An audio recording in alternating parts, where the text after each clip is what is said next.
morning, everyone. It's amazing to introduce you or to welcome you to the second day and basically be the first session of today. As we just heard, so I'm Gloria. I'm a full-time angel investor right now, and I'm going to interview Jennifer Pan. How we're going to structure the session is that I'll ask Jennifer shortly to introduce herself, to talk a little bit about like how she started Passion Fruit and why, and how the journey was from a VC to become an entrepreneur. And then I'll ask her a couple of questions along the journey.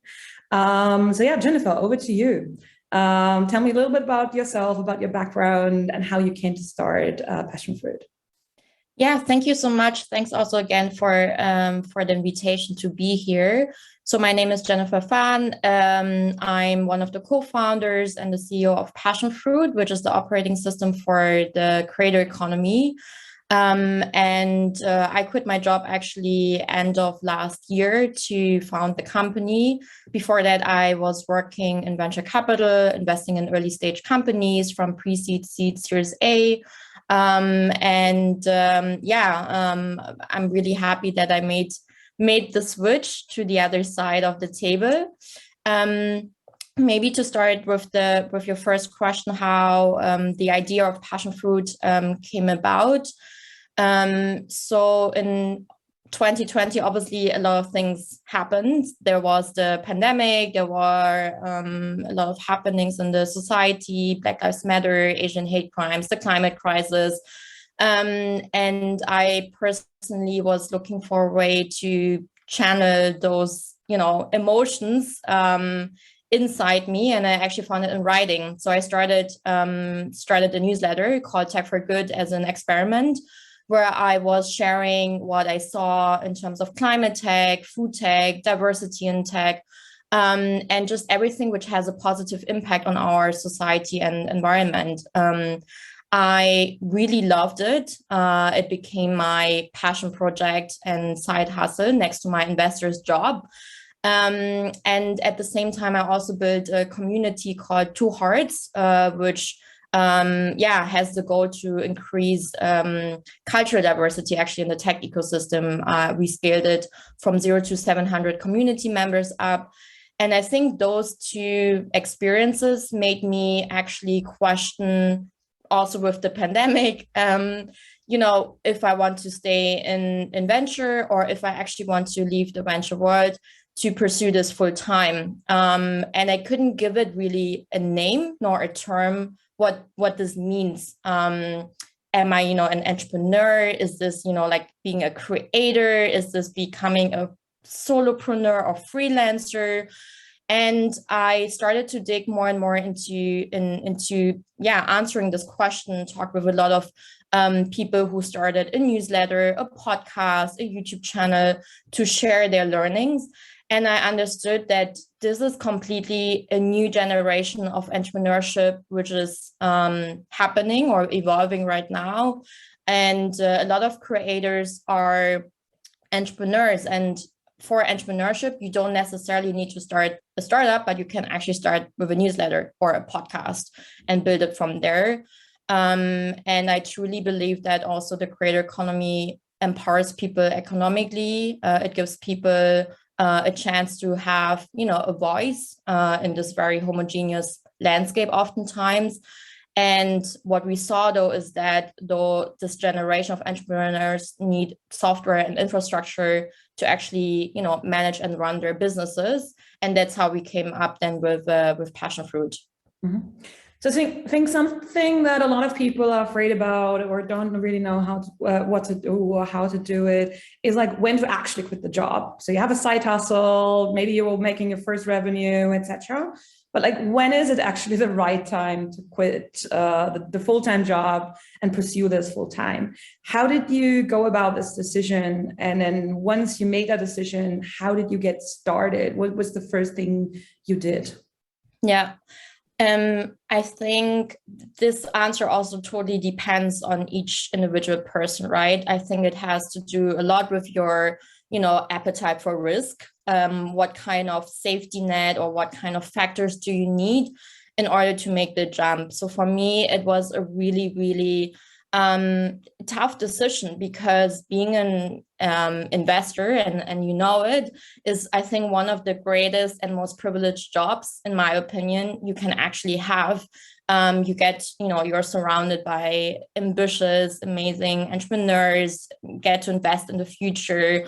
So it was really, really hard for me. And I still love investing. I still love, understanding different business models but there was this just, I think, inner urge in me where I wanted to be, in the driver's seat instead of the passenger seat as an investor.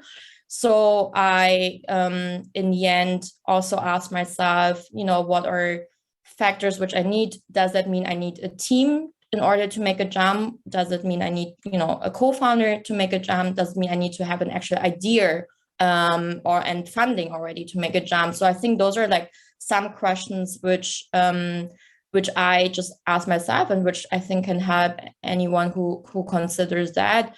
And in the end, I think there's just never, a good timing, or there's always things which would give, reasons to not do it. So I think in the end also, at least for me, last time felt like a very good year.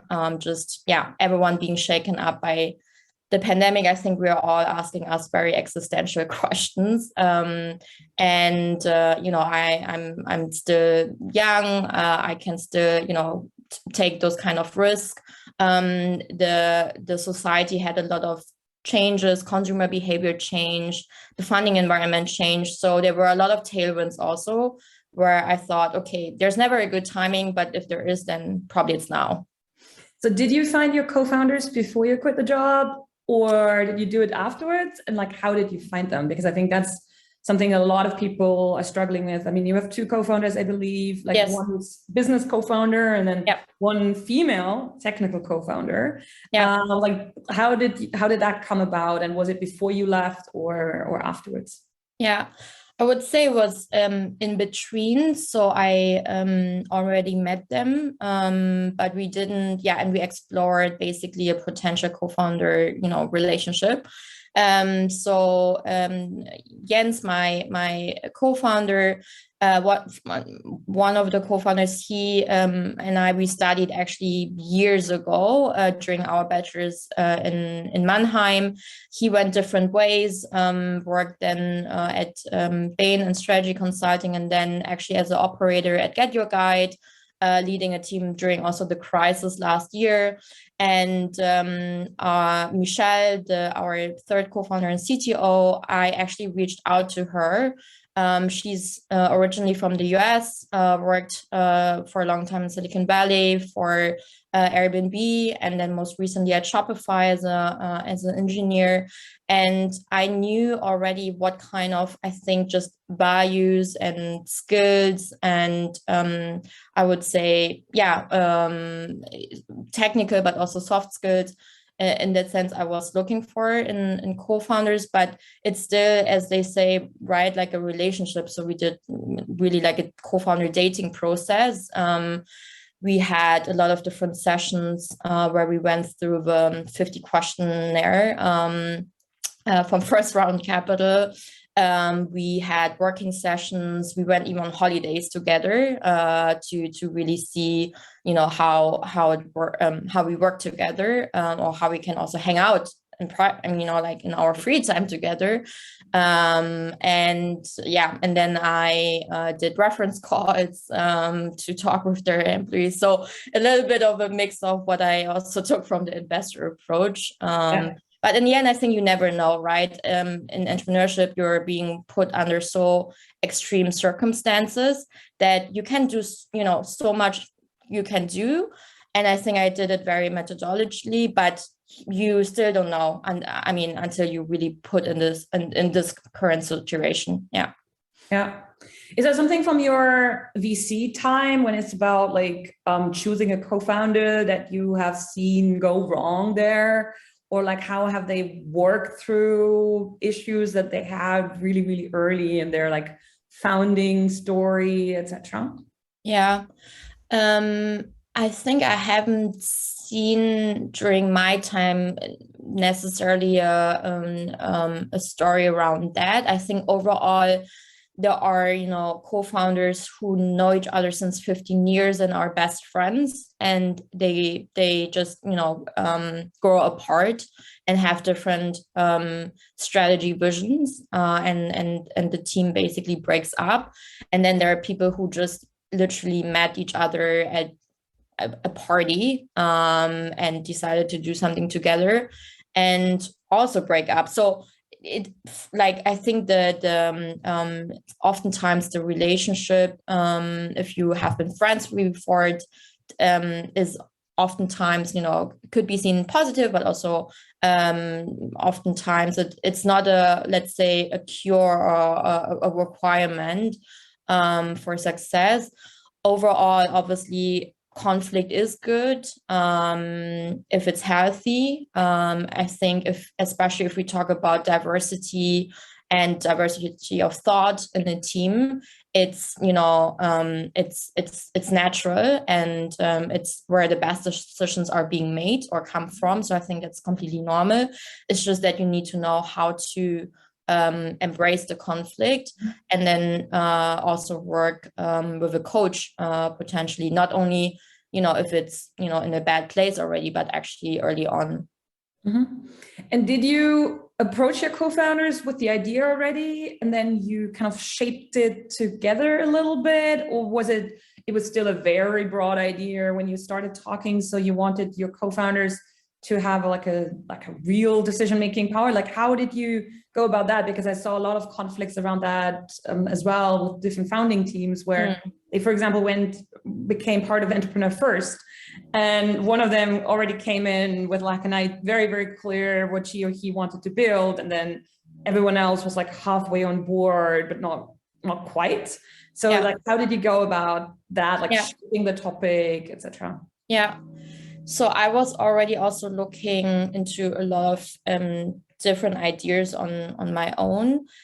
So I at that time explored the space, different ideas in the creator economy, and also that idea specifically, but it was not as shaped as it's obviously today. So I think it's super important, at least for me, that there's really a buy-in and coming up with it together.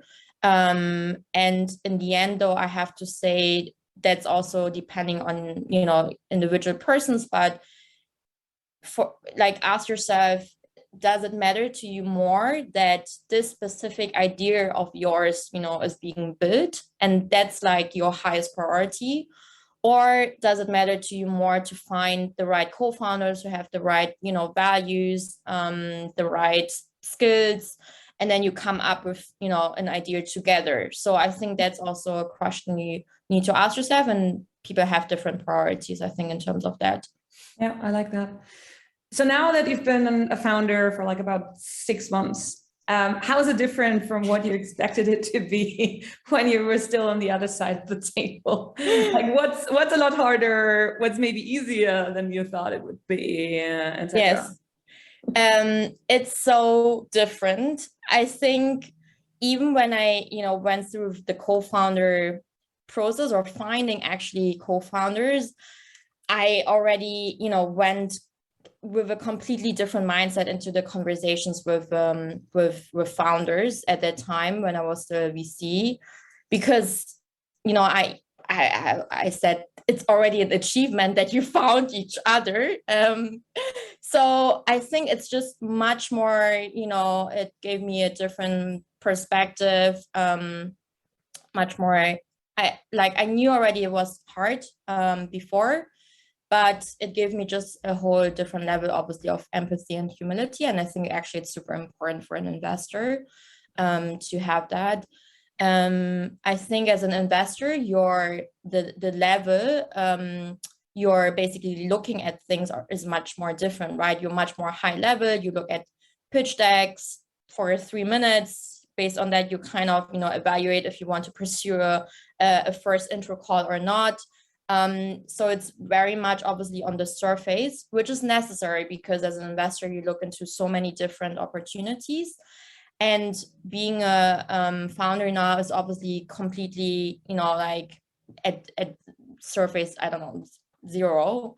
So really having boots on the ground and doing everything, very mundane stuff as well, from very mundane stuff to strategic stuff. So it's a whole different level, just of, I think, being obviously very operational.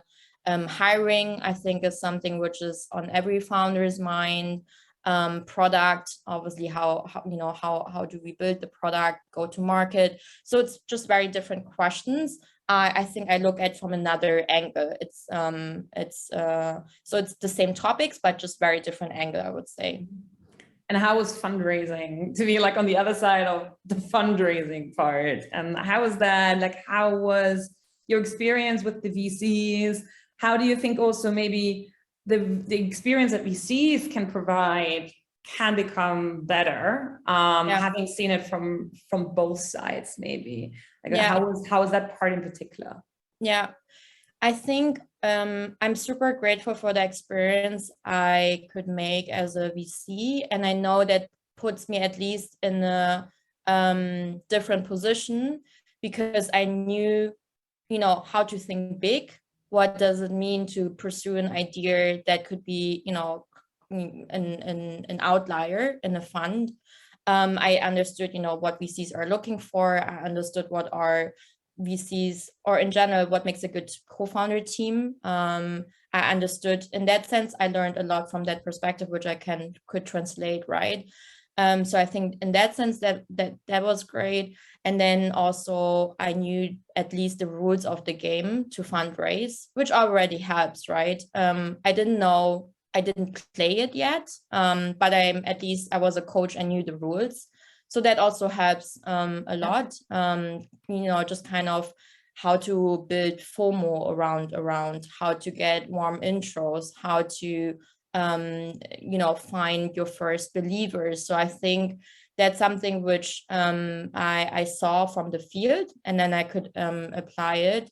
So that was super helpful. And in the end, we raised a really good round, I think, also based on that.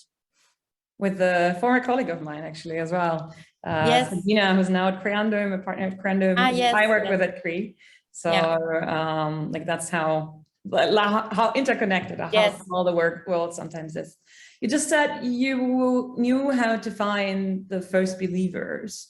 Like, how did you find them, and how did you go about finding them, and like how did those first believers help you later on in fundraising, but maybe then also in company building?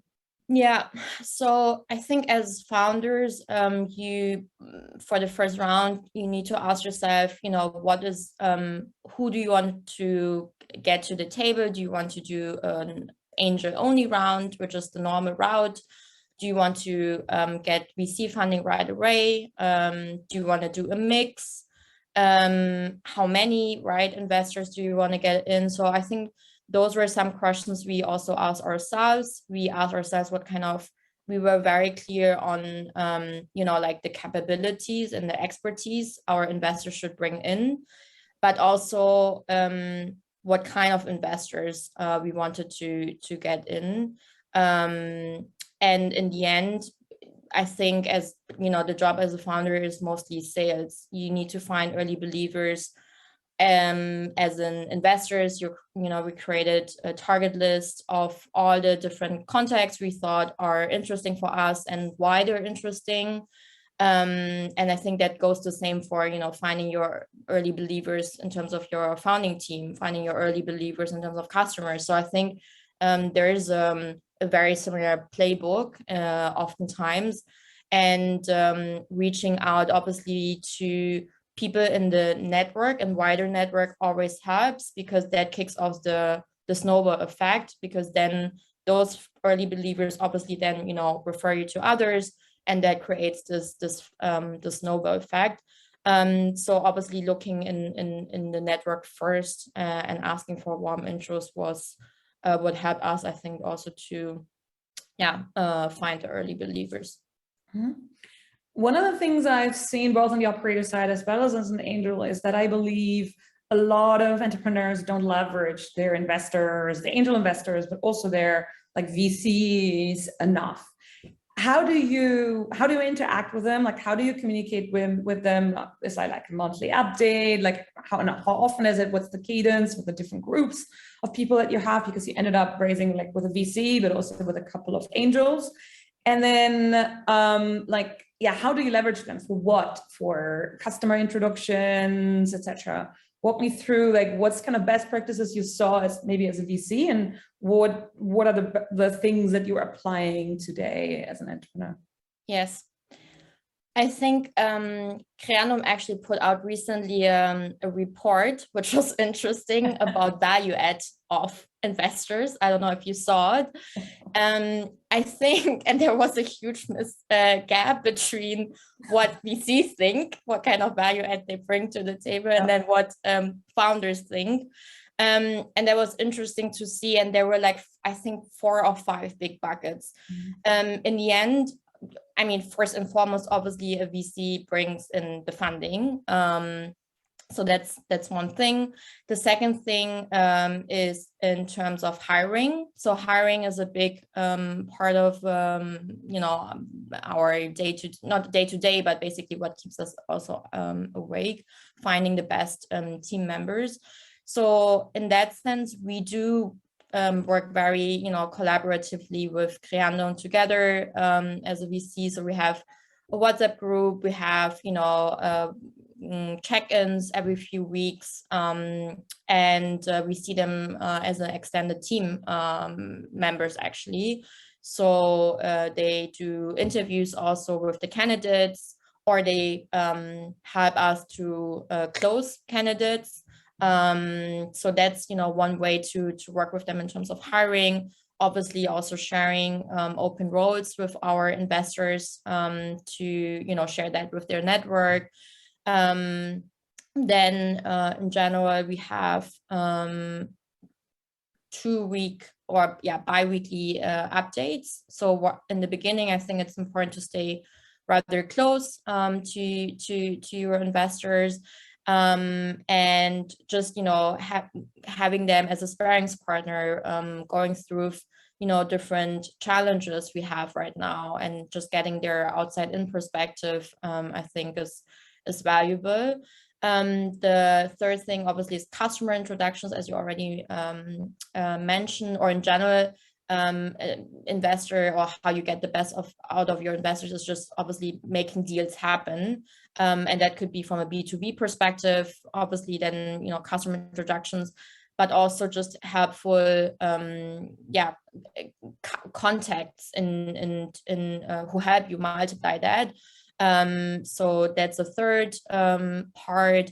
And then I would say the experience in the different areas. So we have a lot of, 30% of our angel investors are creators themselves. So we work really, really closely with them for product development and user feedback, but also for go-to-market. So that's something we leverage. We actually, got our own, customers into the cap table. So that was one thing, and that's how we work very closely with them. And then there are, angel investors like the CEO of Webflow, or product people from Airbnb or Coinbase, who then work with us together rather on very specific the technical questions. So, around product, around marketing, to have sparring partner there, around internationalization. So that's where we, in the end, they, I think you come obviously to them if you need something. Otherwise, it's your job to leverage them. And the second thing, though, is that by keeping them updated with investor updates, getting the community together, you're also on top of mind for them if there are any opportunities they see or any potential hires in the market. So I think that's kind of the relationship you can try to nurture with them. Yeah. How do you nurture the relationships with the potential investors for the next round? Are you like trying to keep them up to date with, like, let's say an investor update? Are you trying to catch up with them every couple of months? How are you thinking about like, yeah, starting that conversation again? Because one of the things I see a lot is some of my portfolio companies tell me like, I don't want to speak with investors right now because I'm not raising anytime soon. And I always tell them like, yes, I agree with that. You shouldn't spend like 20% of your time over a week on like talking to investors, but it's very hard for an investor if you're only talking to them when you're actively fundraising, because it's very hard for them to like get started, etc. So how are you thinking about like keeping those investors that maybe you couldn't get into the last round, or maybe it was too early for them? How are you thinking about like keeping them warm for the next round? Yeah, that's a very good question, which I'm also trying to balance. And again, I think it's about finding the right balance between, you also just need to like, focus on actually product and building your company so that you're ready to show, something and show traction. But on the other hand, VC is also a lot about relationship building. It's a relationship driven industry where you need to, nurture those relationships. So for now, I have, a selected list of investors or VCs where I do believe they could be, a good fit maybe for the next round. And then I selectively choose to, talk to them or not, and have a catch up. Every few months. So right now I'm more reacting though to their inbound questions rather than me doing proactively and outreach. So I think it's always better or good if VCs reach out to you, and then you reaching out to them. That's already a good I think situation. And then I think it's just keeping them updated with certain catch-up calls, but don't spend also too much of your time. Oftentimes VCs also just want to talk to, because they're making an investment, and then they talk to all players which are out there to invest in basically in your competitor. So I would be also very careful around that. Cool. We're almost at the end of the session. So maybe as a final question, if you were to go back into VC, what would you do differently given your experience now as an entrepreneur? So I think, I would ask different questions. In the end, VC or investing in general is all about asking the right questions and good questions. And I think it gives me a new layer of questions I can, ask and evaluate on. I think that's mainly that. And I think also the second thing is having even more empathy and kindness towards them, because what founders and entrepreneurs are doing is freaking hard. So I think also just being there for them, and I think those are the two things I think which I would do differently. Yeah. Awesome. Thank you so much, Jennifer, for sharing your story. For the questions. And I have a lot of respect for like that very entrepreneurial journey. And yeah, to everyone, have fun today during the sessions. Thank you. Bye.